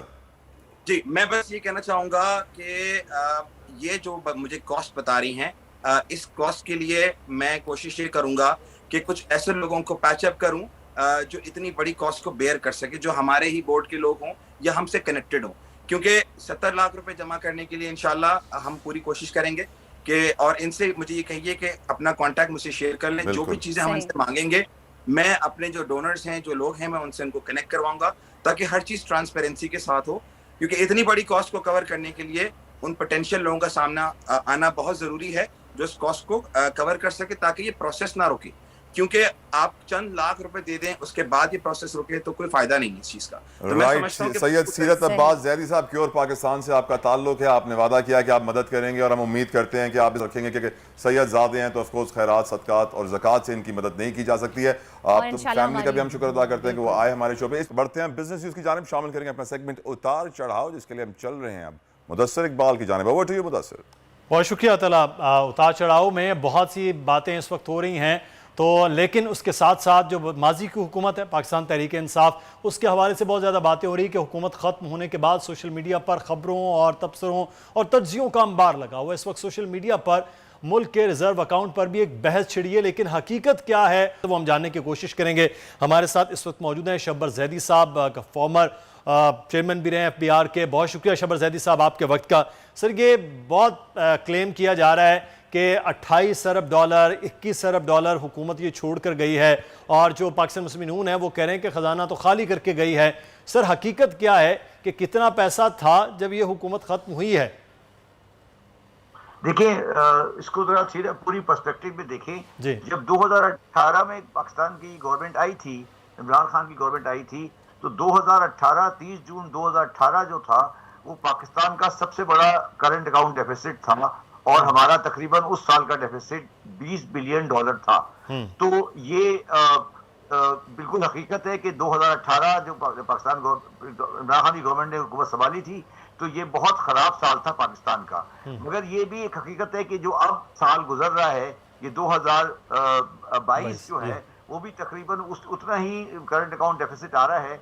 तो ये कहना कि इमरान खान की गवर्नमेंट ने कोई पाकिस्तानी खजाने को खाली कर दिया, ये एक गलत सोच है। ये ऐसी बात नहीं है, मगर क्योंकि पाकिस्तान का करंट अकाउंट बैलेंस कभी नहीं हो पा रहा है, तो ये इस वजह से मुस्तकिल उसमें ड्रेन आती जा रही है। तो इसका ताल्लुक किसी पर्टिकुलर गवर्नमेंट से नहीं है, मगर इसमें सबसे अहम बात यह है कि जब PMLN की गवर्नमेंट अपना हुकूमत छोड़ के गई थी 30 जून 2018, वो पाकिस्तान की तारीख का करंट अकाउंट में बदतरीन साल था, और इस साल खराबी के बावजूद भी इससे बेहतर होगा। जी अच्छा, तो रिजर्व्स के हवाले से इस वक्त जो बार बार बात हो रही है कि इतने रिजर्व्स हैं, इतने नहीं हैं, तो शब्बर जैदी साहब वो एग्जैक्ट क्या इस वक्त फिगर्स हैं? देखिए, बात ये है कि जो मेरी कैलकुलेशन है कि वो रिजर्व जो है वो तकरीबन 16 बिलियन के आसपास हमारे रिजर्व्स हैं, जो कि इस वक्त पाकिस्तान के पास मौजूद है। और वो रिजर्व के हालात अच्छे नहीं हैं, मगर ये हालात मुस्तकिल चल रहे हैं। और 2021 और 22 दोनों साल जो हैं उसमें करंट अकाउंट का खसारा है। और बुनियादी तौर पे जो मसला आ रहा है वो ये आ रहा है कि पाकिस्तान को तकरीबन मेरे हिसाब से 15 बिलियन से अबव का जो लोन रिपेमेंट है, पुराना वाला लोन, वो रीपे करना है, जिसकी वजह से ये रिजर्व डिप्लीट होने जा रहे हैं। अच्छा, आप खुद FPR के चेयरमैन रहे हैं सर, ये सिफर टैक्स की बात हो रही है कि 1 लाख रुपए आमदन तक सिफर कर देंगे। आप तो टैक्स रजीम बढ़ा रहे थे कि टैक्स में ज़्यादा से ज़्यादा लोगों को लाया जाए। ये फैसला जो हो रहा है ये बेहतर फैसला होगा या मजीद ये मुश्किलात होंगी सिफर टैक्स कर देना 1 लाख की आमदन पर? देखिए, बात ये है कि 1 लाख की आमदन तक को सिफर टैक्स करना वो एक लिहाज से अच्छा है, क्योंकि जो पाकिस्तान में महंगाई का लेवल है वो अब इस तरह चला गया है कि 1 लाख तक इसकी आमदनी है, उसको टैक्स नहीं देना चाहिए। वो बात दुरुस्त है, मगर जो बुनियादी बात देखने वाली है वो ये है कि जो गवर्नमेंट की रजीम आई है, ये बड़ी निहायत कमज़ोर गवर्नमेंट है, और इनके पास बड़ा छोटा मैंडेट है। ये बड़ी फ्रेजाइल गवर्नमेंट है, तो ये कोई इकोनॉमिक पॉलिसी ऐसी नहीं ला सकेंगे जो कि पाकिस्तान के बुनियादी मसाइल का हल पेश कर सके। तो इसलिए ये एक परेशान कुन सूरत हाल में आएंगे, और इनके लिए दोनों साइड पे प्रॉब्लम है। अगर ये ऐसा बजट देते हैं जो कि पॉपुलर बजट होता है, तो अगली गवर्नमेंट जब आएगी तो वो निहायत परेशानी में चली जाएगी। और अगर ये ऐसा बजट देते हैं जो पॉपुलर नहीं होता, तो फिर ये इलेक्शन इनके लिए प्रॉब्लम पड़ जाएगा। तो ये जो जिस जगह पर आकर फंस गए हैं, मेरा नहीं ख्याल कि उससे ये निकल सकेंगे। और इनके पास ना टाइम है, और ना इनके पास इतना बड़ा मैंडेट है, ना इनके पास इतनी स्ट्रेंथ है असेंबली में। तो इसलिए ये एक बड़ी मुश्किल हालात में पाकिस्तान को लेकर आया। सही, तो ये खासा मुश्किल होगा जो मौजूदा हुकूमत आई है उसके लिए भी कि करना क्या है। बहुत शुक्रिया शब्बर जैदी साहब हमारे साथ मौजूद थे। अब ये एक मामला अहम है कि इसके लिए सबसे बड़ा जो चैलेंज है वो आवाम को रिलीफ भी देना है और बजट भी बनाना है, तो खासा एक मुश्किल काम होगा। जी तला, मुश्किल काम होगा। हमें याद रखना चाहिए कि जब PTI की हुकूमत आई थी तो current account deficit all time high पे था, फिर वो करंट अकाउंट सरप्लस भी बना था, और फिर कोविड आ गया था जिसकी वजह से दुनिया भर की मईशतें दबाव में आई, और फिर वो करंट अकाउंट सरप्लस से दोबारा करंट अकाउंट डेफिसिट में गया। तो हमें इकोनॉमिक प्रेशर्स और इंटरनेशनल प्रेशर्स को मद्देनजर रखते हुए अपनी मईशत पर नज़र डालनी चाहिए, ताकि हम बेहतर तरीके से उसका खुलासा कर सकें। यकीनन मुआशी हालात का जिक्र करें तो हम देख चुके हैं कि शहबाज शरीफ साहब के वज़ीर आज़म बनने के बाद स्टॉक मार्केट में 1700 पॉइंट्स का रिकॉर्ड इजाफा हुआ, जिसमें सब ने माल बेचा, सिर्फ 5 लोगों ने माल खरीदा। कौन थे वो 5 लोग? अगर आप ये जान जाएंगे तो आप समझ जाएंगे हमारी मईशत में नंबर फजिंग कैसे होती है और किस तरह एक आर्टिफिशियल बबल क्रिएट किया जाता है। अल्लाह ताला हमारी मईशत को अपने पैरों पे खड़ा करे और हमें श्रीलंका के हालात से दूर रखे और हमें बचाए रखे। एक ब्रेक लेते हैं, ब्रेक के बाद दुनिया बोल है जारी रहेगा।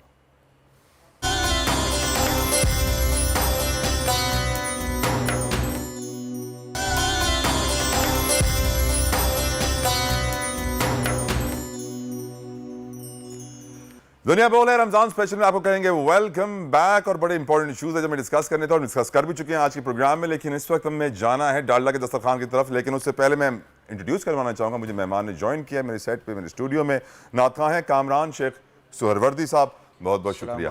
वालेकुम अस्सलाम व रहमतुल्लाहि। आपसे हम बड़ी खूबसूरत सी नाच सुनेंगे और यकीनन आप अपना नजराना अकीदत पेश करेंगे आक़ाए दो जहां सल्लल्लाहु तआला अलैहि वसल्लम के दरबार में। लेकिन इस वक्त आपको लिए चलते हैं वर्दा और सुमैया की जानिब जो मौजूद हैं डालडा के दस्तरखान पे। Over to you guys.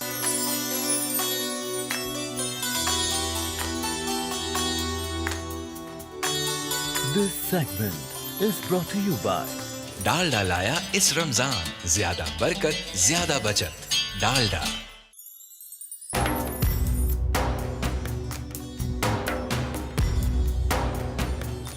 Ji welcome to Dalda का दस्तरखान। Thank you Talha. और आज भी हम बनाएंगे बहुत ही मज़ेदार सी रेसिपी, और आई एम श्योर आज भी आप सोचेंगे कि हम आपके लिए कुछ ले आए।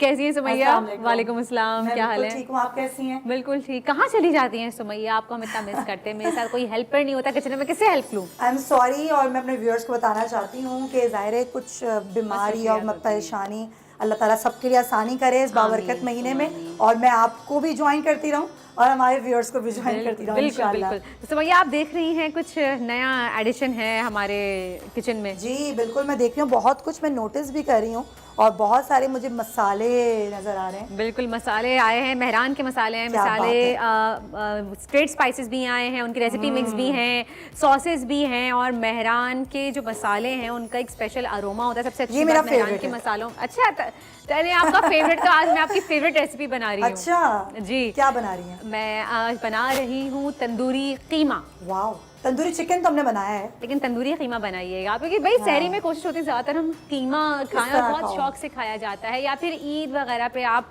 जब शीर खुरमा बनाते हैं तो साथ में कीमा ज़्यादा बनाया जाता है, बहुत शौक से। कीमा और ये सारी चीज़ें, कीमे की तो जोड़ी ही पराठे के साथ है, उसके बगैर तो मज़ा ही नहीं आता है। तो आज मैं यहाँ पे इस्तेमाल करूँगी मेहरान का तंदूरी मसाला, और इससे बनाएंगे हम लोग तंदूरी कीमा। तो रेसिपी आप लोग नोट डाउन कर लीजिएगा, थोड़ी देर में रेसिपी कार्ड भी चल जाएगा। तो पहले स्टार्ट करते हैं, यहाँ साथ साथ बातें भी करते रहेंगे।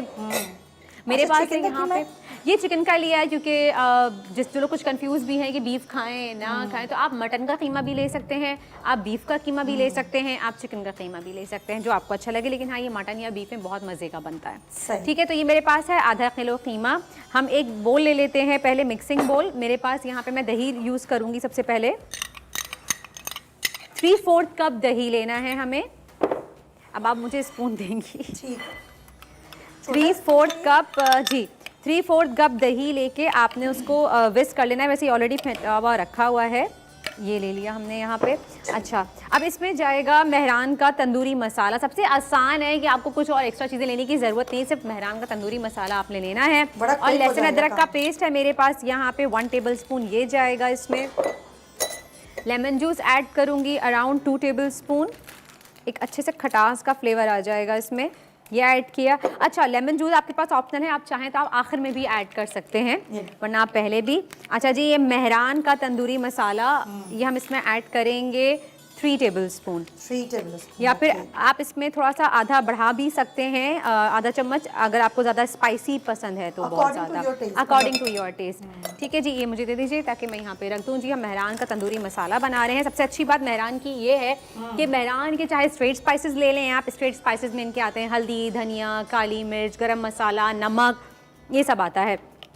इनमें किसी भी किस्म के कोई भी आर्टिफिशियल कलर्स या एडेड फ्लेवर्स नहीं होते, या आर्टिफिशियल कलर्स शामिल नहीं होते। और दूसरी बात ये, अगर हम इनकी रेसिपी मिक्स की बात करें तो इसमें MSG शामिल नहीं है, जो कि हम सब जानते हैं कि MSG हमारी सेहत के लिए कितना नुकसानदेह है। इंटरनेशनली तो ये बैन भी किया गया है, तो इस वजह से आप अवॉइड कीजिए कि MSG का इस्तेमाल करें, और आप मेहरान के मसाले लीजिए और आप मैंने बिल्कुल एक बात बेफिक्र हो नोटिस सकते की हैं। है, क्योंकि आज क्योंकि मेरा फेवरेट मसाला मेहरान का यूज़ हो रहा है, तो तंदूरी, तो इसमें ना डिफरेंट है बहुत टेस्ट, यानी कि बहुत अच्छे स्पाइसेस इसमें यूज़ हुए हैं। और जिस तरह खुद वर्दा बता रही हैं कि जिसमें आप अपने टेस्ट के हिसाब से आप इसको यूज़ कर सकते हैं। टेस्ट के हिसाब से आप इसको यूज़ कर सकते हैं। ये बाकी आप इसको आप रख भी सकते हैं अपने साथ फ्रिज में, रबर बैंड चढ़ा के आप इसको रख दें। आप चाहें तो आप भी बना सकते हैं, स्टोर कर सकते हैं। तो कोई ज़रूरी नहीं कि अगर आपने वन टाइम इस्तेमाल किया दोबारा से आप इस्तेमाल नहीं कर सकते। अच्छा, कीमे की मैरिनेशन अगर आप ओवरनाइट करें तो बहुत अच्छा है, और अगर नहीं कर सकते तो एटलीस्ट 1 घंटा तो मैरिनेट लाजमी कीजिए। अच्छा, इसमें ये तो नहीं है कि जैसे अब मैं इसमें देख रही हूँ कि बहुत थोड़ा मोटा मोटा कीमा है, हाथ का कीमा हो या मशीन का हो? नहीं, कोई ज़रूरी नहीं है, ज़रूरी नहीं है, जैसा आपको पसंद हो। लेकिन बारीक कीमा, अगर हम बीफ की बात करें तो बारीक कीमा ज़्यादा अच्छा लगता है तंदूरी कीमे में ना। सही। बाकी अगर आपके कुछ लोग बारीक कीमा पसंद नहीं करते तो ये हो गया। अच्छा जी, मैं आपको बता रही थी कि मेहरान के क्रशर्स हैं वो मार्केट में, लेकिन वो ऑनलाइन स्टोर्स पे अवेलेबल हैं, आप वो भी ट्राई कर सकते हैं। फ्रेश काली मिर्च है, वाइट पेपर है, पिंक सॉल्ट है, वाइट सॉल्ट, रॉक सॉल्ट है उनका, तो आप वो भी ले सकते हैं। प्लस मेहरान का आयोडाइज सॉल्ट भी है जो मैं यहाँ पे इस्तेमाल करूँगी अभी। अच्छा, मैंने इसमें नमक अभी ऐड नहीं किया क्योंकि हम सब रोज़े से होते हैं, तो हम अभी तंदूरी मसाले में ऑलरेडी नमक है। जब आपका कीमा तैयार हो जाए फिर उसके बाद आप टेस्ट कीजिएगा, ट्राई कीजिएगा कि अगर आपको नमक कम लगता है थोड़ा सा नमक ऐड ऑन कर दीजिएगा, वरना इसमें नमक इतना इनफ होगा। नहीं होती है, जरूरत नहीं होगी। मैंने 3 यूज़ टेबल किया है। स्पून जी नहीं होती है, मैंने 3 टेबल स्पून इसमें यूज़ किया, तो ज़रूरत नहीं होती है। ऑयल चाहिए आपको? जी बिल्कुल, मुझे डालडा का कुकिंग ऑयल चाहिए यहाँ पे। कीमे को जब तक हम थोड़ी देर मैरिनेट करने के लिए रख देते हैं, यहाँ पे मेरे पास डालडा का कुकिंग ऑयल है, जिस पे हम सबको या हमारी माओ को पिछले 80 साल से भरोसा है कि डालडा एक बहुत ही बेहतरीन और मयारी कुकिंग ऑयल है, और ये अपनी क्वालिटी के साथ कभी भी कॉम्प्रोमाइज़ नहीं करते। डालडा की सबसे अच्छी और ख़ास बात ये है। कितना ऑयल लिया आपने? जी, मैंने ये कम ऑयल लिया है, बहुत ज़्यादा ऑयल नहीं लिया है। आप जो है वो हाफ कप ले सकते हैं या 1/4 कप ले सकते हैं। बाद में अभी इसमें हम कोयले का दम भी लगाएंगे, तो उसमें भी थोड़ा सा ऊपर से मैं ऑयल ऐड ऑन करूँगी। मेरे पास यहाँ पे 1 अदद मीडियम साइज़ की बारीक चॉप प्याज है, वो हम लेंगे। आपने देखा होगा मैंने डालडा कुकिंग ऑयल लिया था यहाँ पे, और उसमें मैंने 1 मीडियम साइज़ की चॉप अनियन वो तेल में डाली थी, और उसको मैंने लाइट गोल्डन ब्राउन किया था। जब लाइट गोल्डन ब्राउन वो हो गई तो उसके बाद मैंने जो कीमा मैरिनेट करके रखा था तंदूरी मसाले में, वो हमने इसमें ऐड कर लिया। जब ऐड करे थोड़ा सा हमने इसको भूना तो कीमा ने फ़ौरन पानी छोड़ना शुरू किया। जब पानी छोड़ा तो उसको थोड़ा चलाया और मैंने इसको लिड लगा के रख दिया। अच्छा, इसमें कोई मसाले हमने ऐड नहीं किए हैं। आप देखिए पानी ऑलमोस्ट खुश्क हो है, जितनी देर में खबर चली है उतनी देर में हमारा कीमा भी ऑलमोस्ट तैयार हो रहा है। ये देखिए, इसको थोड़ा सा मैं धीमी आंच पे मज़ीद रख दूंगी पकने के लिए, ताकि अच्छे से गल जाए। और दूसरी तरफ आप देख सकते हैं हमने कोयला भी रेड हॉट होने के लिए रख दिया है, ताकि इतना टाइम हमें मिल गया था कि हम पानी भी खुश्क हो गया, पानी भी खुश्क हो गया। अच्छा, हमने कोयला भी रख दिया क्योंकि इसमें दम देंगे तो बहुत अच्छा सा इसका फ्लेवर आएगा। और साथ ही इस पॉइंट पे मैं यहाँ पे गरम मसाला ऐड करूँगी, हाफ टी स्पून। अच्छा, एक चीज़ मुझे पूछनी थी, आपने इसमें लहसुन तक तो ऐड नहीं किया था? पेस्ट किया था मैंने मैरिनेशन के टाइम पे किया था। ठीक है। जैसे मैं मैरिनेट कर रही थी उस दौरान मैंने इसमें लहसुन अदरक का पेस्ट ऐड किया था। थोड़ा सा हरा धनिया हम इसमें डालेंगे ताकि अच्छी सी खुशबू आ जाए, और प्लस हरी मिर्चें हैं मेरे पास यहाँ पे, उसको थोड़ा सा स्लिट करके हम या बीच में से कट करके दो, आप जिस तरह से चाहें आप इसमें ऐड कर सकते हैं। अगर आपको तीखा चाहिए तो बहुत ज़्यादा तेज़ मिर्चें ले सकते हैं, अगर ज़्यादा तीखा नहीं चाहिए आपको भी आप इसको डाल सकते हैं। काट के मैं सिर्फ इसको 2 पीसेस करके डालूंगी कि मुझे बहुत ज़्यादा नहीं चाहिए। इस तरह से ये देखिए, ज़बरदस्त, ये डाल दिया इसमें। चलें, इसको हम चला लेंगे। देखिए कीमा रेडी हो चुका है हमारा, कितना क्विकली बना है, आप ये देख सकते हैं कीमा रेडी है। और इतनी कम चीज़ें इसमें, ये कोई बहुत बड़ा मसाला नहीं है। ये देखिए कीमा हमारा रेडी हो चुका है बिल्कुल। इसको हम दम पे रख देंगे स्लो फ्लेम पे, क्योंकि अभी हमें इसमें दम भी देना है। और फिर हमारे पास हमारी ड्रिंक है जो हम बनाएंगे, बिल्कुल स्लो फ्लेम कर रही हूँ, दम वाला ये बंद हो गया। चलें जी। अच्छा, ड्रिंक में हम क्या बना रहे हैं आप देख के इंग्रेडिएंट्स कुछ अंदाज़ा लगाइए सुमैया। अच्छा जी, इंग्रेडिएंट्स हमारे पास हैं, और यहाँ मुझे नज़र आ रहा है वाटरमेलन। तो यकीनन वाटरमेलन कोई ड्रिंक बन रही है, कुछ मोजितो हम बना रहे हैं वाटरमेलन मोहितो बना रहे हैं हम, क्योंकि कीमा है तो साथ में हम कोशिश करेंगे कि ऐसी ड्रिंक हम बनाएं जिससे हमें डाइजेशन में आसानी हो और रिफ्रेशिंग हो और बहुत ज़बरदस्ती ड्रिंक हो। चीनी का यूज़ कर रहे हैं हम इसमें। हाँ जी, वैसे ही अगर आप चाहें तो ये कीमा आप कोक के साथ भी इंजॉय कर सकते हैं, क्योंकि आपको पता है सुमैया हमेशा कहते हैं कि सबसे ज़्यादा रमज़ान की ख़ास बात क्या है, मुझे पता है रमज़ान का मैजिक क्या है। रमज़ान का मैजिक क्या है? बाबरकत महीना है, बड़ा मुश्किल सवाल कर दिया आपने। मैजिक क्या है वैसे सवाल किया? देखिए, रमज़ान का मैजिक होता है साथ रहने में, रमज़ान का मैजिक होता है साथ सहरी और इफ्तार करने में, रमज़ान का मैजिक होता है जब हम सब साथ मिल के बैठते हैं, डिनर एक साथ होता है, एक साथ इबादत करते हैं। बहुत से घरों में तो मैंने देखा है, कोविड में स्पेशली मैं ये चीज़ शेयर करना चाहूँगी कि इतना अच्छा लगता है जब कोविड में हम मस्जिद, पिछले 2 सालों में हमें देखा, हमने ये भी एक्सपीरियंस किया था कि मस्जिदें बंद हो गई थी। अल्लाह ने हम पे अपने दरवाजे में कहूँगी कि बंद कर दिए थे। अल्लाह हमारे गुनाहों को माफ़ फरमाए। लेकिन उस दौरान मैंने देखा था इतनी खूबसूरत हमें मंजर देखने को मिलता था कि अपनी अपनी छतों पे लोग अपने घरों की ड्राइंग रूम में वहाँ मिल के जमात नमाज पढ़ते थे, तरावी पढ़ते थे। घर में मेरे बेटे ने तरावी कराई जिस वक्त की आप बात करी हैं, माशाल्लाह बहुत खूबसूरत मंजर था। लेकिन हमारे साथ लाइव कॉलर है अंबर, हम उनसे बात करते हैं। अस्सलाम वालेकुम अंबर, कैसी हैं आप? मैं ठीक हूँ, आप कैसी हैं? मैं बिल्कुल ठीक जी। अंबर, क्या सवाल है आपका? मुझे बहुत अच्छी लगती है, आपकी सारी रेसिपीज बहुत अच्छी है और आपकी सारी रेसिपी मैं ट्राई करती हूँ। और शेफर्दा, आपका ड्रेस बहुत प्यारा है। मेरी आपसे एक रिक्वेस्ट है Shefarda. Thank you so much, thank you Amber, बहुत बहुत शुक्रिया। जी जी अंबर बोलिए, मैं सुन रही हूँ। आपसे सूट का गिफ्ट चाहिए ईद के लिए। आपको सूट का गिफ्ट चाहिए? चलें जी, कोई बात नहीं। आपको कौन सा सूट गिफ्ट चाहिए? मैं बात करती हूँ डिज़ाइनर से, आपके लिए ज़रूर हम आपको ईद का तोहफा देंगे एज ए गिफ्ट। कोई सवाल करना चाहेंगी अंबर? जी, मुझे सूट का गिफ्ट चाहिए आपसे ईद के लिए। यही सवाल है और यही आपका। चलें जी, बिल्कुल मैं अपने डिज़ाइनर से बात करूंगी और इंशाअल्लाह ज़रूर आपको हम एक सूट ईद का गिफ्ट ज़रूर भेजेंगे। अपना डिटेल, एड्रेस और नंबर आप PCR में नोट डाउन करवा दीजिएगा। इंशाअल्लाह ज़रूर हम आपको ईद पे गिफ्ट भेजेंगे। थैंक यू सो मच अंबर, बहुत बहुत शुक्रिया। लोगों को कितना प्यार होता है ना, लोग कितना नोट करते हैं चीज़ों को, बहुत अच्छा लगता है। तो हम बात कर रहे थे कि रमज़ान के मैजिक की, और कोका कोला के ज़रिए रमज़ान का मैजिक हम एक साथ शेयर कर सकते हैं, इफ्तार की टेबल पे हम शेयर कर सकते हैं, तो ये अच्छा लगता है। चलते हैं अपनी ड्रिंक की जानिब। तो मैं काम करती हूँ, मैं यहाँ आ जाती हूँ। अच्छा जी, आपको सबसे पहले, अच्छा हम आजकल सीजन में तरबूज बहुत अच्छे आए हुए हैं, बेहतरीन तरबूज आए हुए हैं। एक तो रिफ्रेश भी है, वाटर कंटेंट इसमें बहुत ज़्यादा होता है। जब हम कहते हैं ना, बात कर रहे होते हैं कि हम पानी ज़्यादा नहीं पीते, तरबूज का इस्तेमाल करें, खरबूजे का इस्तेमाल करें। हाँ, अपने आप को जब हम डिहाइड्रेट होते हैं, हाइड्रेट रखने की सबसे बेहतरीन चीज़ तरबूज है। तरबूज का इस्तेमाल करें। अगर नहीं कर सकते तो इसका जूस बना के पीजिए, और इसका जूस भी आप फ्रेश बना के पी सकते हैं। अभी जिस तरह की ड्रिंक में बना रही हूँ, हम वाटरमेलन मोहितो बना रहे हैं। 1 कप भर के बड़ा वाला, यानी कि अगर छोटे लेंगे तो 2 कप है। डीसीडेड यानी कि बीज निकाल के ये तरबूज हम इसमें ऐड कर लेंगे। अच्छा, मैं इसको छानूंगी नहीं, क्योंकि मैं चाहती हूँ कि जो तरबूज का पल्प है, जिसका गूदा है, वो भी ड्रिंक में हमारे साथ हम उसको एंजॉय करें। अच्छा जी, पुदीने के पत्ते हैं मेरे पास यहाँ पे फ्रेश, ये डाल देंगे हम थोड़े से, ताकि अच्छा सा एक रिफ्रेशिंग सा इसका फ्लेवर आ जाएगा। साथ में मुझे वहाँ से लेमन जूस आप पास कर देंगे? बिल्कुल बिल्कुल। अच्छा जी, जूस देती हूँ। काला नमक इसमें ऐड करेंगे। काला नमक मैं हमेशा कहती हूँ आप ऐड कीजिए। जो अगर आप कोई ड्रिंक बना रहे हैं, 1 चुटकी नमक डाल लें। अगर आप चाट बना रहे हैं तो उसमें 1 चुटकी काला नमक डाल लीजिए। हाजमे के लिए बेहतरीन है, आपको गैस नहीं होगी, ब्लोटिंग का एहसास नहीं होगा। इफ्तार के बाद हम पकौड़े खा के कहते हैं ना, बस अब लंबा लंबा हो जाए, तो उसमें जो है अगर आप काला नमक ऐड करेंगे तो ये बहुत अच्छा रहेगा। अच्छा, 1/4 टीस्पून मैं इसमें काला नमक ऐड कर रही हूँ।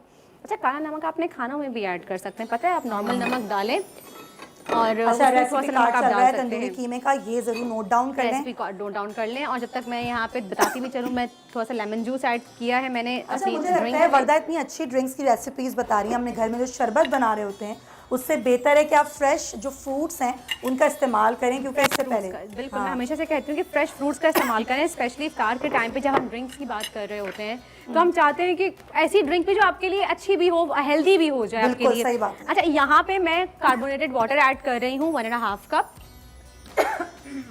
आप कोई सा भी कार्बोनेटेड वाटर ले सकते हैं। तो थोड़ा सा हमें जब चाहिए होता है ना कि ठंडक का एहसास हमें चाहिए होता है, तो वो भी हमें इससे मिल जाता है, प्यास बुझ जाती है हमारी। और साथ ही मैं इसमें ऐड करूँगी बहुत सारी बर्फ़, जो कि बर्फ़ थी थोड़ी सी मेल्ट हो गई है। मैं इसमें से थोड़ा सा निकाल के, मैं जो बची कुची है मैं वही डाल देती हूँ इसमें फ़िलहाल। चलें जी, काफ़ी देर से हमने रखी हुई थी तो वो मेल्ट हो गई। चलें, हम इसमें बर्फ़ ऐड कर देंगे थोड़ी सी, और अब इसको हम करेंगे ब्लेंड। ओके, इसको ब्लेंड कर लेते हैं।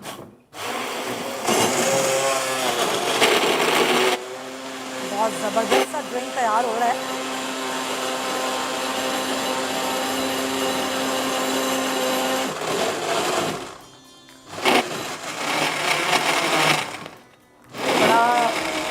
रिफ्रेशिंग भी लग रहा है। तो कलर इसमें इतना खूबसूरत आ रहा है वाटरमेलन। चलें जी, इसको मैंने एक राउंड दे दिया। अच्छा, मैं आपको बता दूं कि ड्रिंक में हमने क्या ऐड किया। हमने 2 कप वाटरमेलन यानी कि तरबूज बीज निकाल के वो हमने ऐड किया। उसमें मैंने 2 टेबलस्पून चीनी ऐड की, काला नमक 1/4 टीस्पून उसमें ऐड किया, मिंट लीफ डाले 8 से 10 पत्ते, और साथ ही उसके बाद इसमें हमने ऐड किया कार्बोनेटेड वाटर 1 कप, और उसके बाद इसको ब्लेंड कर लिया। लेमन जूस ऐड किया मैंने 2 टेबलस्पून, और उसके बाद इसको हम निकाल लेंगे ड्रिंक को। ये डाइजेशन के लिए मैंने जैसे कहा कि बहुत अच्छी है, आपको एक रिफ्रेशिंग ड्रिंक है ये। और ये देखिए आइस क्यूब्स आ रही हैं अभी भी। चलें जी, ये देखिए ठंडा ठंडा काला तरबूज है, साथ में हमने इसमें ऐड किया है पुदीना। अच्छा, मैंने इसको छाना नहीं है, बहुत से लोग इसको छान लेते हैं, मैं प्रेफर नहीं करती छानना, क्योंकि हमें चाहिए कि हम जो तरबूज का जो गूदा है वो भी हम उसको ड्रिंक में अपने साथ हम किए उसको, क्योंकि उसके बहुत सारे बेनिफिट्स हैं। कल डॉक्टर आए तो उन्होंने कहा कि आप फाइबर का इंटेक ज़्यादा करें। हम जब इसका ये गूदा निकाल देते हैं ड्रिंक का, तो इसका नुकसान ही हमें ये होता है कि हम खाली पानी पी रहे होते हैं। और ये इतना रिफ्रेशिंग है रमज़ान में, जब आपका पानी का इस्तेमाल कम हो जाता है, ज़ाहिर है आप पानी नहीं पीते हैं पूरा दिन। तरबूज ऐसा फल है, अल्लाह की नेमत है जिसमें पानी की मिकदार ज़्यादा होती है, तो ये खुदरती ज़्यादा होती है, 90% इसमें पानी होता है। जी हाँ, तो ये अल्लाह की तरफ से हमें इस मौसम में ऐसे फल मिलते हैं, तो ये बहुत ही ज़बरदस्त। अच्छा, कीमे का बताती चलूँ आपको। तंदूरी कीमे में हमने कुछ भी ऐड नहीं किया, आखिर में हमने सिर्फ पिसा हुआ गरम मसाला ऐड किया। ऊपर से अगर आपको खटास चाहिए थोड़ी सी तो आप लेमन जूस ऐड कर सकते हैं, या फिर नींबू निचोड़ के आप खा सकते हैं। साथ में अनियन रिंग्स के साथ आप इसको सर्व करिए। पानी जब खुश्क हो गया था इसका, मैंने इसको हरी मिर्च लगा के, इसको हरी मिर्च डाली थी, इसमें मैंने 2 अदद और दम पे रख दिया था। दम पे रखने के बाद हरा धनिया भी इसको मैंने बिल्कुल सही हरा धनिया ऐड किया थोड़ा सा, क्योंकि इससे एक अच्छी सी खुशबू आ जाती है ना। और दम पे जब हमने रखा उसको तो कोयला गर्म हो चुका था, फिर हमने जब पानी खुश्क हो गया हमने चूल्हा बंद कर दिया और कोयले का हमने इसको दम दे दिया। देखिए इतना अच्छा नज़र आ रहा है स्क्रीन पे। और अब मैं इसको उठाऊंगी कि इतना दम काफ़ी है। अगर आपको बहुत ज़्यादा दम पसंद है, फ्लेवर कोयले का पसंद है, 2 से 3 मिनट आप दे सकते हैं, वरना 1 से 2 मिनट इज़ इनफ। ये देखिए आपको चाहिए होगा जी, प्यारा चाहिए। वाओ, क्या ज़बरदस्त खुशबू आ रही है। आय हाय, तंदूरी कीमा, ओहो ज़बरदस्त। चले, मुझे बड़ा पसंद है, सहरी के लिए बेस्ट आइटम है। बेस्ट है सहरी में एक तो, और दूसरा जिसमें दम लगता है ना, मुझे कोयले का दम बड़ा पसंद है, बारबेक्यू का एक फ्लेवर आ जाता है उसमें। सही। चलें जी, इसको हम निकाल लेते हैं प्लेटर में। और ये देखिए, और बड़ा ये रेशमी सा लग रहा है जिसे कहते हैं ना, हालांकि इसमें हमने कोई कच्चा पपीता यूज नहीं किया। मैंने इसमें कोई कच्चा पपीता कुछ ऐड नहीं किया है। नहीं, अच्छा, यही अगर आप बारीक उसमें बनाएंगे ना बीफ के या मटन के कीमे में, टेस्ट अलग होगा और डिफरेंट टेस्ट होगा इसका। इसको हम निकाल लेते हैं यहाँ पे। ठीक है, ये देखें, बहुत ही यमी सा तंदूरी कीमा। इसको आप नान के साथ, पराठों के साथ। और मैं आपको बताऊं, इतनी प्यारी इसमें से खुशबू आ रही है लिटरली। एक तो उसकी स्मोक की, अपनी कोयले की, फिर जाहिर है ये जो तंदूरी मसाला है मेहरान का, उसकी अपनी इस्तेमाल किया। हाँ जी, उसकी अपनी खुशबू। मेहरान की सबसे खास बात यह है कि इनके जो स्पाइसेस होते हैं इसमें अरोमा ही अलग होता है, बिल्कुल रियल, क्योंकि आर्टिफिशियल फ्लेवर्स नहीं होते कि आप आर्टिफिशियली इसमें कुछ डालते हैं। अच्छा, इनफैक्ट इनकी लाल मिर्च जो है, ये स्पेशली प्रॉपर जो मिर्चें सही असली मिर्चें होती हैं जो लगती हैं, उसको तोड़ के, सुखा के, उसको पीस के फिर ये बनाया जाता है। कोई प्रिजर्वेटिव इसमें नहीं है। थोड़े से अनियन रिंग्स रख देंगे। अच्छा, प्याज बहुत मज़े की लगती है तंदूरी कीमे के साथ। क्या बात। और ये देखिए, आपके मुंह में पानी आ रहा मेरे मुंह में पानी आ रहा है, और हमारे नाज़रीन के मुंह में पानी आ रहा होगा। ये देखिए, और ये देखिए, आप देख सकते हैं मज़ेदार सा तंदूरी कीमा हमारा तैयार है। साथ में वाटरमेलन मोहितो भी तैयार है। इसको हमने बनाया डालडा कुकिंग ऑयल में, और साथ में हमने यूज़ किए इसमें मेहरान तंदूरी मसाला, ये साथ इसके स्पाइसेस यूज़ किए हमने। और अच्छा, इसमें नमक मैंने ऐड नहीं किया है अब तक, कि मुझे नहीं लगता कि नमक की ज़रूरत है, क्योंकि तंदूरी मसाले में ऑलरेडी नमक होता है। तो आप देख सकते हैं, अगर आपको फिर भी कम लगे तो आप इसमें थोड़ा सा ऐड ऑन कर सकते हैं। मैं सामने की तरफ स्क्रीन पे रखूंगी। इसको आप चाहें तो इसको आप कोक के साथ भी इंजॉय कर सकते हैं, क्योंकि आखिर कोका कोला का मैजिक साथ ही में है। और अपनी फैमिली के साथ आप इसको इंजॉय करें, मज़े से खाएं। और ये देखिए, क्या बात है जी। चलें जी, अच्छा, कोई आपका सवाल है, कुछ पूछना चाह रहे हैं आप, तो हमें लाइव कॉल कर सकते हैं। और कोई रेसिपी आप चाहते हैं कि हम आपको बनाना सिखाएं, तो वो भी आप हमें बता सकते हैं। एक सवाल है मेरे पास, जब तक हमारे नाज़रीन सवाल करें, मैं व्यूअर्स कॉल्स करें और सवाल करें। अच्छा, बहुत ड्राउजी फील करते हैं समहाउ, क्योंकि डिहाइड्रेशन होती है रोज़े में, और पूरे रमज़ान आपको ये पे बहुत ड्राउजीनेस हो जाती है, तो उसके लिए हम क्या करें? क्या ऐसा खाएं या ऐसा पिएं जिससे हमारी हेल्थ भी मुतासर ना हो? चलें, वो तो मैं आपको बताती हूँ। पहले तो आप खजूर का इस्तेमाल बहुत ज़्यादा करें, खजूर नेचुरली हमारी बॉडी को करती है। तला की तरफ जरा तला की तरफ चलते हैं, बिल्कुल हमारी चीज़ें रेडी हो चुकी हैं जी। थैंक यू सो मच जी, over to you Talha. Thank you Warda and Sumaiya. उम्मीद करता हूँ आपने जो पकाया है, लोग अपने घरों पर भी उसी रेसिपी को यूज़ करेंगे, उसी तरह पकाएंगे, और उनका खाना भी इतना लजीज होगा। इवन दो कि मैंने आपका खाना टेस्ट नहीं किया है और रोज़े में आपके खाने को ज़्यादा देखा भी नहीं है, लेकिन फिर भी कहना फ़र्ज़ है कि आपका खाना लजीज होगा। All the best. और अब हम शामिल करेंगे रमज़ान ट्रांसमिशन है, दुनिया बोल है और हमेशा ही मेरा फेवरेट है आलिम के बोल। और मेरे साथ दो बड़ी प्यारी हस्तियां इस वक्त मौजूद हैं। पहले उनका तारुफ कराना चाहूँगा। मेरे साथ मौजूद है अल्लामा मोहम्मद अली शाह साहब। आप प्रिंसिपल हैं मरकज़ जामिया नूरुल कुरान के, साथ साथ सरबरा Noorul Quran Islamic system schooling system भी है इनके। बहुत बहुत शुक्रिया आपका अल्लामा साहब, आपने अपना कीमती वक्त में दिया। और मेरे साथ है नात खां कामरान शेख सोहरवर्दी साहब, आपका एक बहुत बहुत शुक्रिया, आपने अपना कीमती वक्त में दिया। आलिम के बोल में सबसे पहले मैं एक जिक्र बयान करना चाहूँगा। अल्लामा आलूसी रहमतुल्लाह अलैह ने एक बड़ी प्यारी बात लिखी, आपके साथ शेयर करना चाहूँगा। शान रसूलुल्लाह सल्लल्लाहु तआला अलैहि वसल्लम समझना ही दीन को समझना है, अल्लाह तक पहुँचना है। इसलिए ये जानना आपके लिए बहुत ज़रूरी है कि अल्लामा साहब ने क्या लिखा। अल्लामा आलूसी रहमतुल्लाह अलैह फरमाते हैं, और इससे बढ़कर और बेहतर क्या जिक्र किया जा सकता है कि कलमा शहादत में अल्लाह ताला ने अपने नाम के साथ अपने महबूब का नाम मिला दिया, हुजूर की इताअत को अपनी इताअत करार दिया, मलाइका के साथ आप पर दुरूद भेजा और मोमिनों को दुरूद पाक पढ़ने का हुक्म दिया। और जब खिताब किया तो मौजिज़ अलकाबाद से मुखातिब फरमाया, जैसे या अय्युहल मुदस्सिरु, या अय्युहल मुज़म्मिलु, या अय्युहन नबी, या अय्युहर रसूलुल्लाह। पहले आसमानी सहीफ़ों में भी आपका जिक्र फरमाया, तमाम अंबिया और उनकी उम्मतों से वादा लिया कि वो आप पर ईमान ले आएंगे। अंदाज़ा कीजिए कि शान मुस्तफ़ा सल्लल्लाहु तआला अलैहि वसल्लम क्या है। अब मैं अल्लामा साहब से गुजारिश करूँगा कि वो हमें समझाएं कि इस शान को समझना कितना ज़रूरी है और ये शान आखिर है क्या। नहमदुहु व नुसल्ली अला रसूलिहिल करीम, अम्मा बाद, फ़ाऊज़ बिल्लाहि मिनश शैतानिर रजीम, बिस्मिल्लाहिर रहमानिर रहीम। अल्लाहु अकबर। काबे के बदरुद्दुजा, तैयबा के शमशुद्दुहा सल्लल्लाहु अलैहि वसल्लम की शान और अज़मत, कहते हैं ना कि तमाम दुनिया के दरख्तों की कलमे बना ली जाए और तमाम जितने समुंदर दरिया हैं उनके पानी को स्याही बना लिया जाए और तमाम मखलूक़ात, खाली इंसान नहीं, सुभान अल्लाह, तमाम सातों ज़मीनों और सातों आसमानों के तमाम मखलूक़ात मिलकर सरवरे कायनात अल्लाह के प्यारे हबीब सल्लल्लाहु अलैहि वसल्लम सैयदा ज़हरा पाक के बाबा जान रहमत आलमियान सल्लल्लाहु अलैहि वसल्लम की अज़मत और शान लिखना शुरू कर दें, आया कहते हैं वो दरख्त ख़त्म हो जाएंगे, कल्बें स्याही ख़त्म हो जाएगी, वो लिखने वाले उनकी उम्रें गुजर जाएंगी, मगर अज़मत मुस्तफ़ा बयान में अल्लाह की सरताबा कदम शान है ये, अल्लाह की सरताबा कदम शान है ये, इंसान नहीं इंसान, वो इंसान है ये। अरे कुरान तो खुद ईमान बताता है इन्हें और ईमान ये कहता है मेरी जान है ये। सुभान अल्लाह, सुभान अल्लाह। जब तक किबला, मुझे आपकी माशाल्लाह बड़ी अच्छी गुफ्तगू क्योंकि ऑफ कैमरा भी बात कर रहे थे, जब तक हुजूर ताजदार खत्म नबूवत सल्लल्लाहु अलैहि वसल्लम की ज़ात के साथ ज़बान के साथ साथ दिल का ताल्लुक नहीं है, इश्क जिस्म में रच बस नहीं जाएगा। हुजूर का जब सरकार से है तो फिर सरकार से निस्बत रखने वाली हर चीज का, यानी खानवादा रसूल सबसे पहले है, जिन पर है ना अहले बैत अतहार, बेदम यही तो पांच है मकसूद कायनात, बेदम यही तो पांच है मकसूद कायनात, खैरुन निसा हुसैन हसन मुस्तफा अली। सर ये जब आप किसी से इश्क करते हैं ना, मोहब्बत, तो देखते हैं कि उनकी चाहत क्या है, वो क्या चाहते हैं, ये वो अल्लाह के रसूल हैं। कुर्बान जाइए तारीख, मैं कहता हूँ हम कुरान कह रहा है लक़द कान लकुम फ़ी रसूलिल्लाहि उस्वतुल हसना, बेशक तुम्हारे लिए रसूलुल्लाह की ज़िंदगी बेहतरीन नमूना।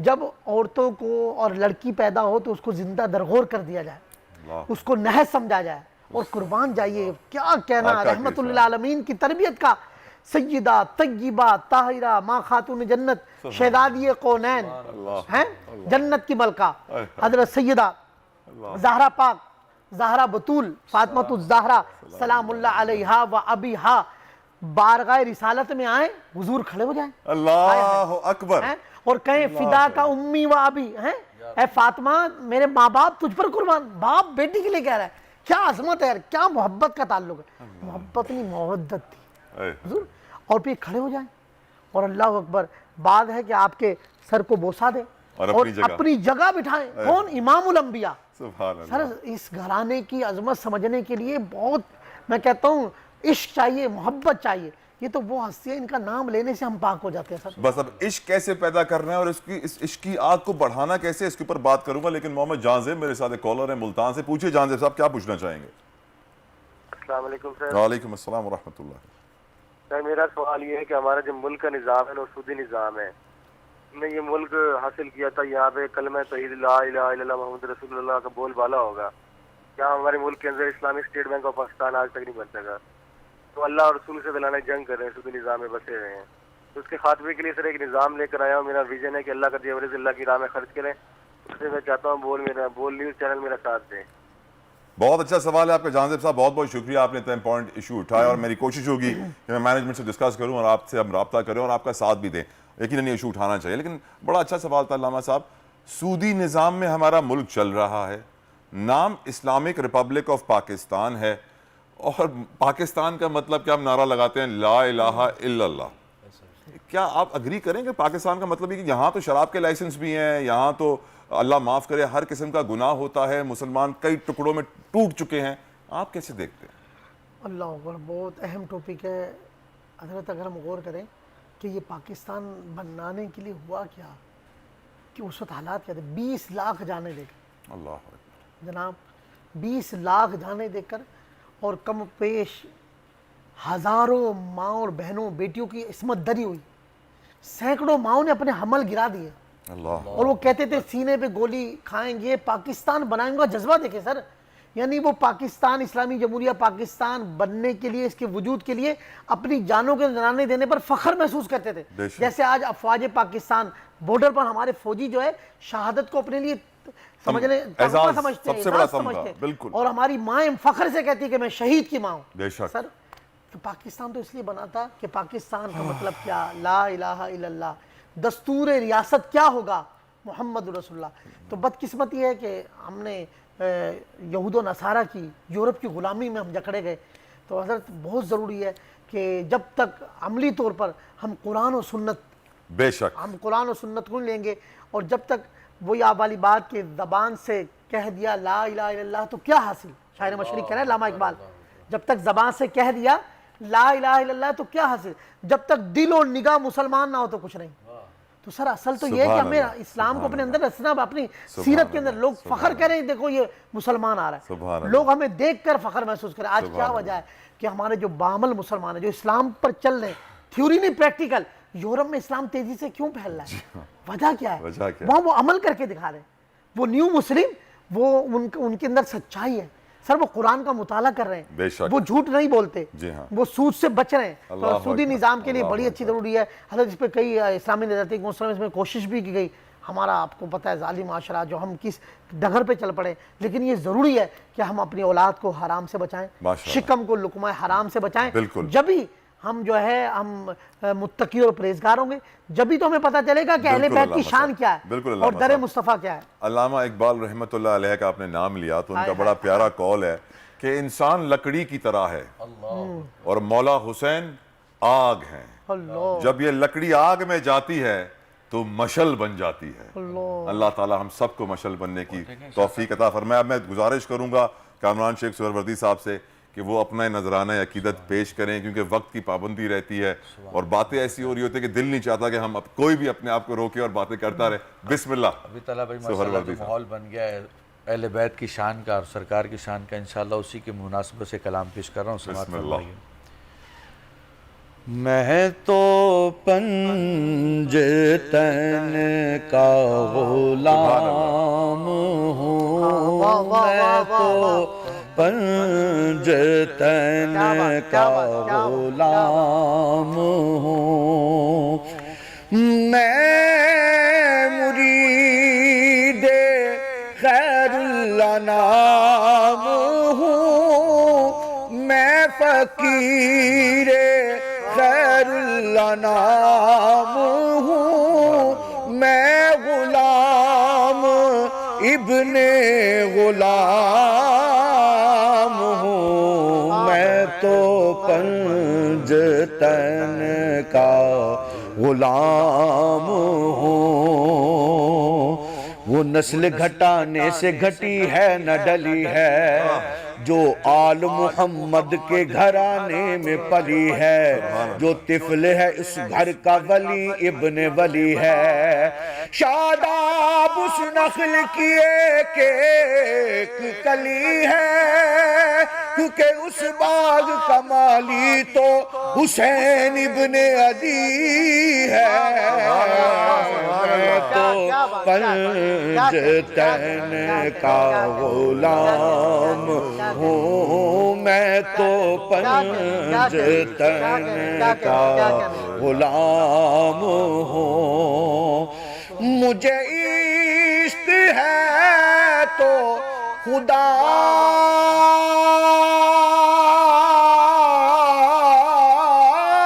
से है,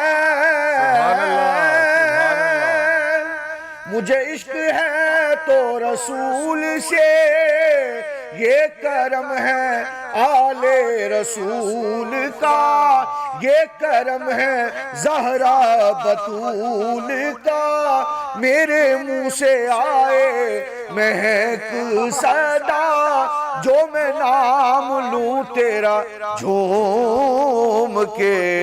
मैं तो पंजतन का गुलाम हूँ, मैं तो पंजतन का गुलाम हूँ।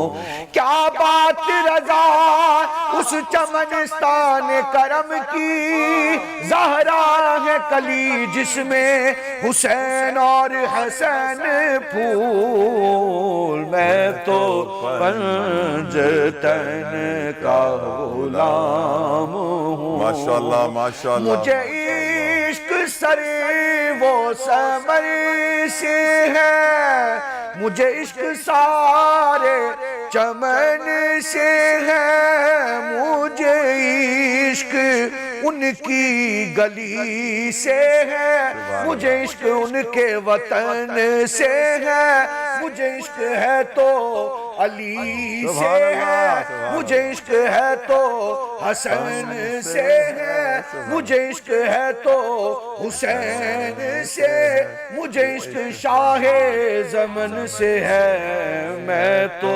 पंजतन का गुलाम। माशाल्लाह माशाल्लाह माशाल्लाह माशाल्लाह। पंजतन का गुलाम हूँ। कामरान शेख सुहरवर्दी साहब माशाल्लाह से रियाज़ रसूल नात कॉलेज, पहला नात कॉलेज पाकिस्तान का।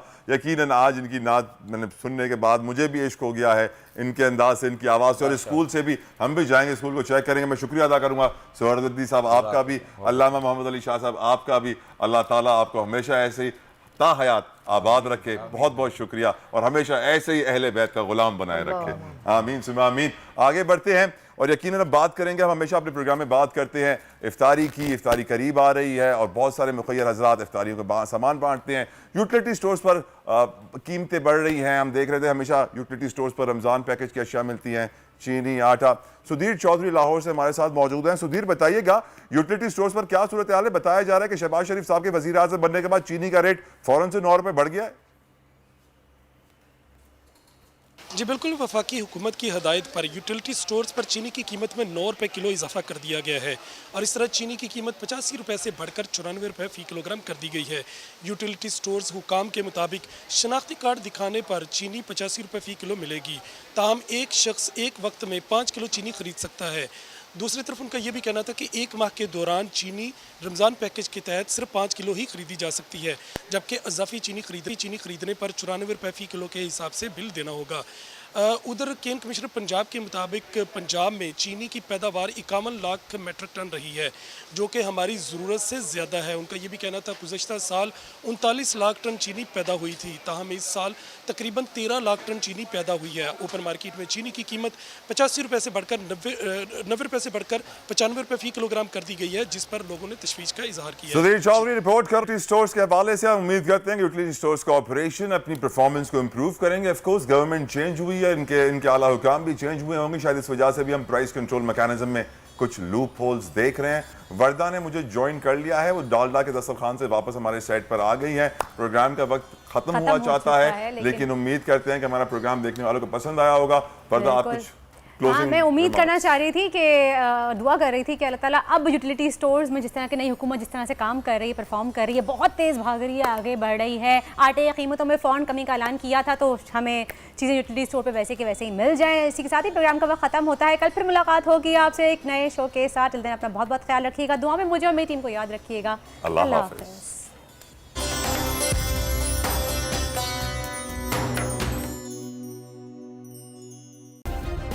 सब्सक्राइब करें और बेल दबाएं ताकि कोई खबर रह न जाए।